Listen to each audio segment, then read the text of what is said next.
میں ایک انتہائی ضروری موضوع پہ مختصر وقت میں چند گزارشات آپ سے کرنا چاہتا ہوں۔ ہر بندہ توجہ سے میری بات سنے۔ آج کا موضوع ہے تربیت اولاد۔ یہ موضوع والدین کے لیے کتنا ضروری ہے، اس کا اندازہ آپ اس بات سے لگا سکتے ہیں کہ کسی بندے نے ایک اللہ والے سے پوچھا تھا کہ اولاد کی تربیت کس عمر میں کرنی چاہیے، تو انہوں نے پوچھا تیرا بچہ کتنے سال کا ہے؟ اس نے کہا 6 سال کا ہے۔ تو انہوں نے فرمایا کہ افسوس کہ تو نے اپنے بچے کی تربیت کے 6 قیمتی سال ضائع کر دیا، اور تو اب پوچھ رہا ہے کہ اولاد کی تربیت کب کرنی ہے۔ اولاد کی تربیت بچپن ہی سے ہے، اگرچہ اس وقت بچہ بولتا نہیں، آپ سے باتیں نہیں کرتا، لیکن جس طرح بندہ بول کر سیکھتا ہے، محققین کی رائے یہ ہے کہ اس سے زیادہ بچہ دیکھ کر سیکھتا ہے۔ بول کر بھی سیکھتا ہے لیکن اس سے زیادہ دیکھ کر سیکھتا ہے، اور اسی طرح سن کر بھی سیکھتا ہے۔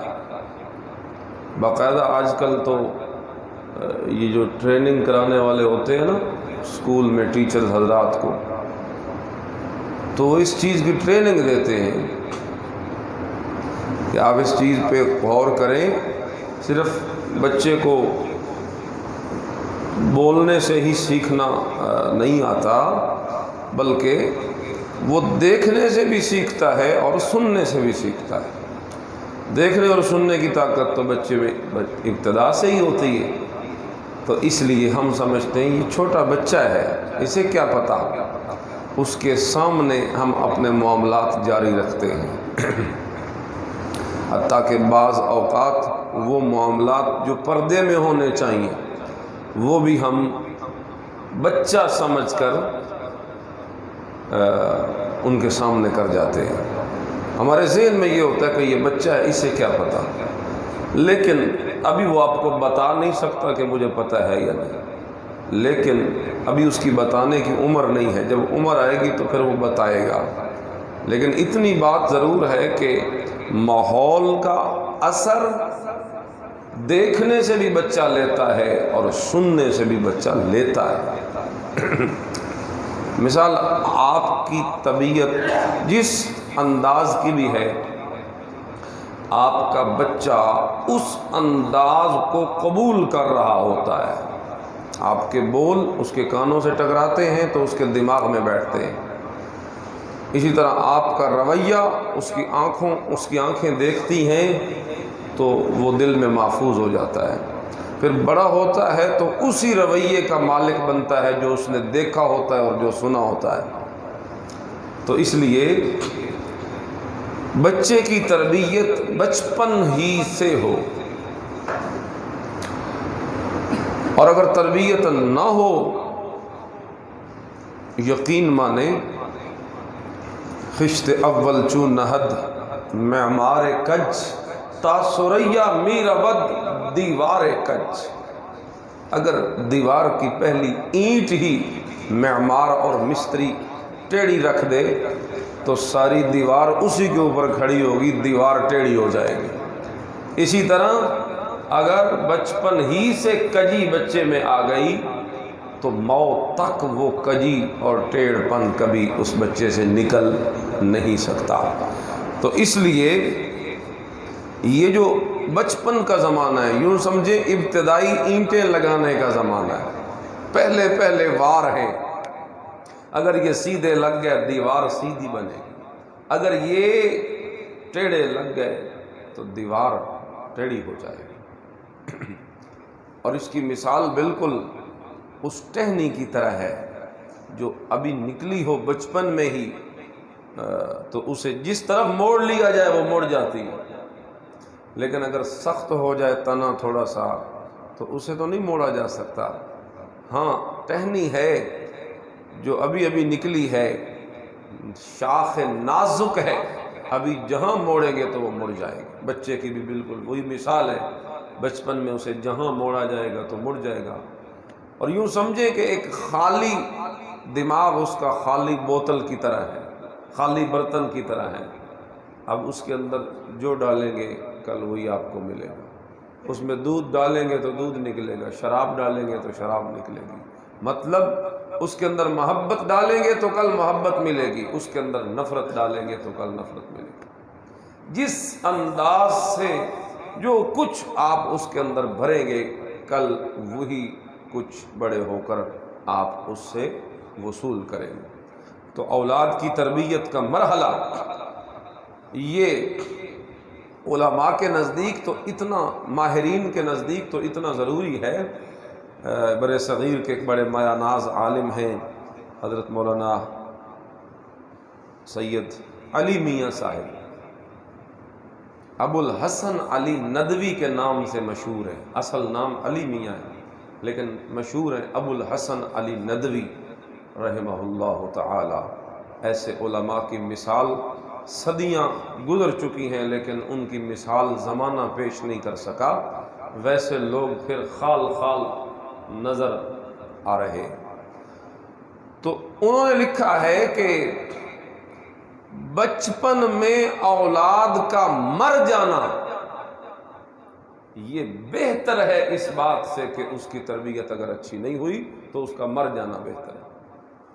وہ بڑے ہو کے لیے آپ کے لیے مصیبت بنے گا، وبال جان بنے گا۔ مار دینے کی بات نہیں ہے، مر جانے کی بات ہے۔ بچپن میں بچے کا مر جانا بہتر ہے اگر اس کی تربیت ٹھیک نہیں ہوتی۔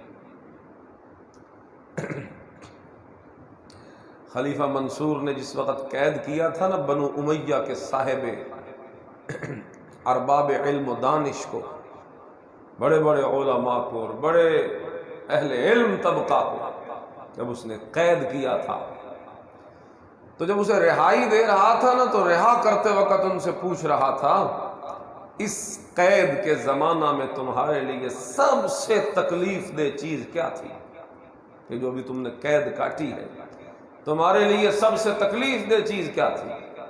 ان علماء کا متفق کا جواب یہ تھا، ہمارے لیے سب سے تکلیف دہ بات یہ تھی اس قید کے زمانہ میں کہ چونکہ ہماری گرفتاری اچانک ہوئی اور ہمیں خبر تک نہ تھی، اور ہم فوری اس گرفتاری کے نتیجے میں اپنی اولاد کی تربیت کے لیے کسی اچھے معلم کا انتخاب نہیں کر سکے، نہ ہم خود سر پہ تھے نہ ہم ان کے لیے کوئی مربی اور کوئی معلم منتخب کر سکے کہ ہمیں موقع ملتا۔ ہمارے لیے اس قید کے زمانے میں سب سے زیادہ مشکل چیز جو نگلنے والی تھی وہ یہی تھی کہ ہمیں فکر کھا گئی تھی کہ ہمارے بچوں کا کیا بنے۔ یہی تو ان کی تربیت کا زمانہ تھا۔ پتہ نہیں وہ کس کے ہتھے ہیں، کس سوچ کے مالک بن گئے ہیں، کون ان کی تربیت کر رہا ہے، کس محفل اور کس مجلس کو وہ اٹینڈ کر چکے ہیں، کس صحبت کو وہ اختیار کر چکے ہوں گے، کیسے اخلاق اپنا چکے ہوں گے، کیا سیکھ چکے ہوں گے اور کیا نہ سیکھ چکے ہوں گے۔ یہ چیز ہمارے لیے قید سے بھی زیادہ سخت تھی۔ حالانکہ سخت چیز کون سی ہوتی ہے عام ظاہری معاملات میں؟ قید ہی ہوتی ہے نا، سزائیں ہوتی ہیں، تکلیفیں ہوتی ہیں، لیکن وہ کہتے ہیں ہمیں قید کی کوئی پرواہ نہیں۔ ہمارے لیے تو سب سے زیادہ سخت چیز کیا تھی کہ ہم اپنی اولادوں سے دور تھے، ہم تربیت نہیں کر سکتے۔ اتنا زیادہ اس کا مقام اور اہمیت ہے تربیت اولاد کی۔ تو اس لیے بلکہ ایک حدیث میں تو یہاں تک اشارہ ملتا ہے کہ اگر بچہ، اشارہ کیا صاف لفظ ہے، انما اسمہ علی ابیہ، اگر تربیت والدین نے درست نہیں کی اور اولاد اخلاقی گراوٹ کا شکار ہو گئی اور تباہی کے گھاٹ اتر گئی تو اس اولاد کا سارا گناہ اس کے والدین کے ذمے ہے۔ بلکہ مشکات کی ایک حدیث ہے، اگر اولاد سے کوئی گناہ ہو گیا تو پھر اس گناہ کا وبال بھی والدین کے ذمے ہے۔ تو اس لیے اس معاملے کو ہر بندہ سیریس لے کے ہم نے اولاد کی تربیت کرنی ہے۔ عام طور پہ آج کل ہم نے اپنی اولادوں کو اسی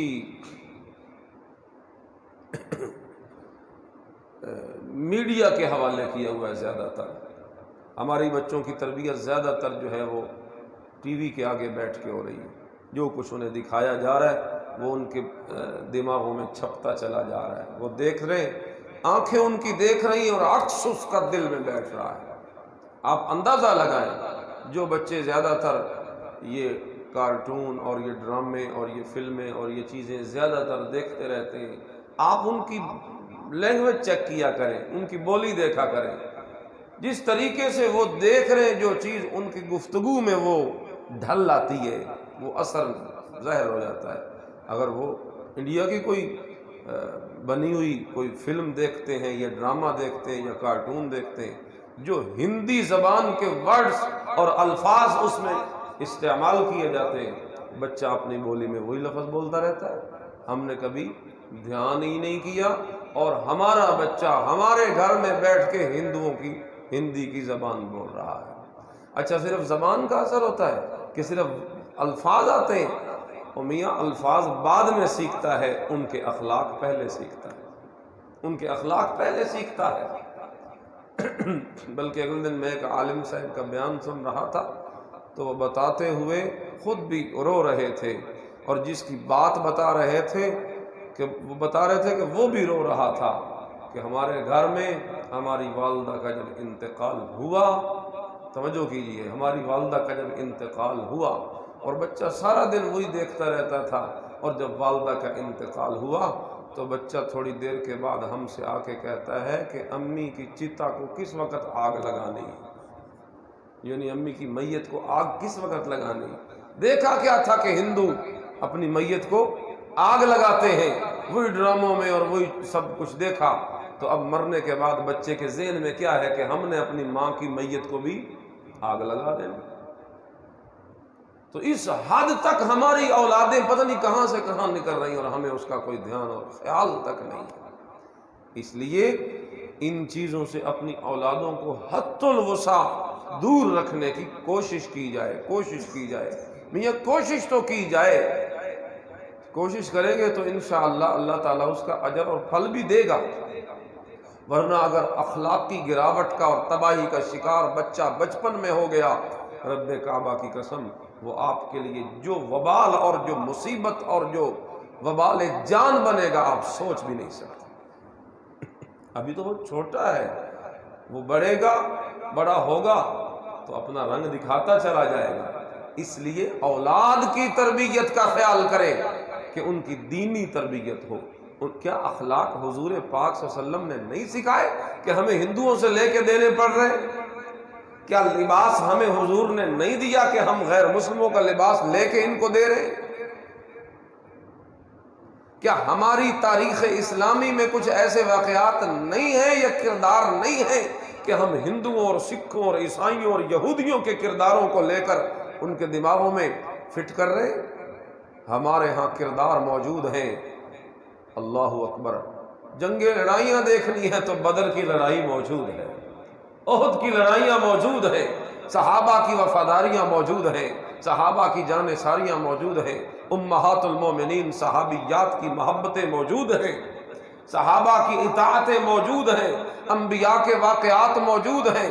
ہر کردار، ہر صفت، ہر وصف، ہر خوبی، ہر چیز تاریخ اسلامی اس سے لبریز ہوئی پڑی ہے، بھری پڑی ہے، اور کوئی ایسی صفت اور وصف اور کمال نہیں جو تاریخ اسلامی میں موجود نہ ہو، لیکن ستیہ ناس ہو ان چیزوں کا کہ ہم نے اپنی اولادوں کو اسلامی تربیت کرنے کی بجائے ان چیزوں کے حوالے کر رکھا ہے، انہی موبائلوں کے حوالے کر رکھا ہے، انہی کمپیوٹروں کے حوالے کر رکھا ہے، اور انہی ڈراموں کے اور انہی فلموں کے اور انہی سب تہذیبوں اور انہی کلچر۔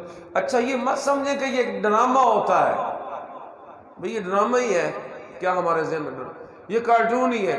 وہ کارٹون ڈرامہ بعد میں ہوتا ہے، کردار پہلے ہوتا ہے۔ وہ کردار کے تحت اس کی ایک سٹوری پہلے لکھی جاتی ہے، اس کی سٹوری پہلے بنائی جاتی ہے، اس سٹوری کو عملی رنگ بعد میں دیا جاتا ہے۔ سٹوری ہندوؤں کی تہذیب مسلمان بچے میں داخل کر رہی ہے، سٹوری وہ یہودیوں کی تہذیب مسلمان بچے کے۔ اب انہیں کوئی تیرے گھر میں آنے کی کیا ضرورت ہے؟ اب تو ملک تیرا، سرحدیں تیری، فوج کھڑی ہے، تو کہتا ہے میں محفوظ بیٹھا ہوں، بھلا میرے بچوں کو آ کے کون ہاتھ لگا سکتا ہے؟ تیرے ہاتھ لگانا تو دور کی بات ہو گیا، وہ تو تیرے گھر کے اندر آ گئے، تیرے کمرے میں آ گئے، تیرے بستر میں آ گئے، جہاں بچہ موبائل لے کے اپنا تربیت کر رہا ہے۔ تو اپنے بچوں کو ان چیزوں سے دور رکھیے، وگرنہ کھیل کھیل میں ہم یہ سمجھے نا کہ بچہ ہی تو ہے، چلو تھوڑی دیر ویسے تنگ کر رہا ہے تو اسی بہانے اگر یہ دکھانا ہی ہے تو آپ دیکھیں اسلامی چیزیں بھی تو موجود ہیں۔ آپ انہیں موبائل میں اگر بھر کے دینا چاہتے ہیں تو بجائے موٹو پتلو کہ آپ انہیں 6 کلمے بھی بھر کے دے سکتے ہیں جو موجود ہیں مختلف اندازوں میں۔ آپ انہیں نماز ثنا سے سلام تک کا طریقہ بھی، مختلف کہانیاں اس طرح کی کارٹون موجود ہیں جس کے اندر اسلامی تربیت دی جاتی ہے۔ اگر وہ لگے ہوئے تو اس کے مقابلے میں مسلمان بھی اپنے بچوں کی تربیت کے لیے ایسی چیزیں بنانے میں لگے ہوئے ہیں کسی نہ کسی انداز سے، لیکن ہم نے اس طرف دھیان ہی کبھی نہیں کیا۔ ہم دیکھیں تو وہ سب کچھ ہمیں مل تو جاتا ہے جو اسلامی کرداروں پہ مبنی ہوتا ہے، انبیاء کی تاریخ کے بنے ہوئے اس طرح فرضی کہانیاں، اس طرح صحابہ کی بہادری کے واقعات بنے ہوئے اس کی فرضی کہانیاں، اسی طرح اخلاق اور اخلاقی تربیت اور مینرز، بچوں کو اچھی عادات سکھانے کے وہ کہانیاں اور خاکے سب بنے ہوئے موجود ہیں، لیکن چونکہ ہمارا اولاد کی تربیت کی طرف دھیان نہیں ہوتا اس لیے، اور رہی گئی کسر تو اس نے نکال دی۔ انٹرنیٹ کا پیکیج لگا ہوا ہے اور باپ اپنے بچے کے حوالے کر رہا ہے اور اس کے اندر ہر طرح کا گند موجود ہے، اس کو دے کے اور وہ بے فکر ہو چکا ہے کہ میرا بچہ تھوڑی دیر اب ذرا ریسٹ کرے گا، مجھے تنگ نہیں کرے گا، مجھے چھیڑے گا نہیں، اور اس کے اندر وہ جو کچھ دیکھ چکا ہے وہ موت تک اس کے ذہن سے کبھی کوئی نکال نہیں سکتا۔ تو اس کی فکر کریں۔ میں پہلے بھی آپ کو سناتا رہتا ہوں اولاد کی تربیت کا ایک شاہکار نمونہ آج پھر ضرور بتاؤں گا۔ جناب یعقوب علیہ السلام کا بیٹا گم ہو گیا تھا جس کا نام تھا یوسف علیہ السلام۔ 40 سال کے بعد ملا، اور جب ملا تو مفسرین نے لکھا ہے جو خوشخبری دینے آیا تھا یعقوب علیہ السلام نے اس سے یہ نہیں پوچھا کہ میرا بیٹا کدھر ہے، کس حال میں ہے۔ 40 سال جو دور رہا تو 100 باتیں ہوتی ہیں جو بے اختیار منہ سے نکلتی ہیں، لیکن اس موقع پہ بھی سب سے پہلی بات یعقوب علیہ السلام نے جو پوچھی تھی اپنے بیٹے کے بارے میں تو وہ یہی پوچھی تھی، اے مجھے خوشخبری دینے والے، مجھے اپنے بیٹے کی خوشخبری بعد میں دینا، پہلے مجھے یہ بتا کہ وہ کس مذہب پہ ہے، پہلے مجھے یہ بتا کہ وہ کس دین پہ ہے۔ 40 سال مجھ سے دور رہا، کہیں کسی اور دین پہ تو نہیں لگ گیا، کہیں کسی اور ایمان پہ تو نہیں لگ گیا، کہیں کسی اور مذہب پہ تو نہیں لگ گیا، جبکہ کامیابی تو مذہب اسلام میں اللہ نے رکھی ہے۔ پھر اس نے بتایا کہ وہ آپ ہی کی ملت پہ قائم ہے، وہ نبی تھے، فرمایا وہ آپ ہی کی ملت۔ پھر سکھ کا سانس لیا، حالات بعد میں پوچھے، دین کی خبر پہلے پوچھے۔ کیا ہماری بھی اتنی فکر ہے کہ ہم یعقوب علیہ السلام، اسی یعقوب کی بات ہے، پہلے پارے کے آخر میں نہیں، ہم کنتم شہداء اذ حضر یعقوب الموت، جب ان پہ موت آنے لگی تو اذ قال لبنی، انہوں نے بچوں کو جمع کر لیا اور کہا ما تعبدون من بعدی، مجھے یہ بتاؤ میرے مرنے کے بعد عبادت کس کی کرو گے، میرے مرنے کے بعد عبادت کس کی کرو گے۔ آج بندہ مر رہا ہوتا ہے تو وہ کیا کیا اپنی اولادوں کو کیا بس اس طرف کسی کا خیال ہوتا ہے، تو آپ بچے کو ہر چیز دیتے ہیں۔ یہ مشہور ایک سپیکر ہے بڑا اس فیس بک پہ اور آگے پیچھے آپ دیکھتے ہیں، قاسم علی شاہ، تو بعض اوقات میں اس کے کلپ سنتا رہتا ہوں۔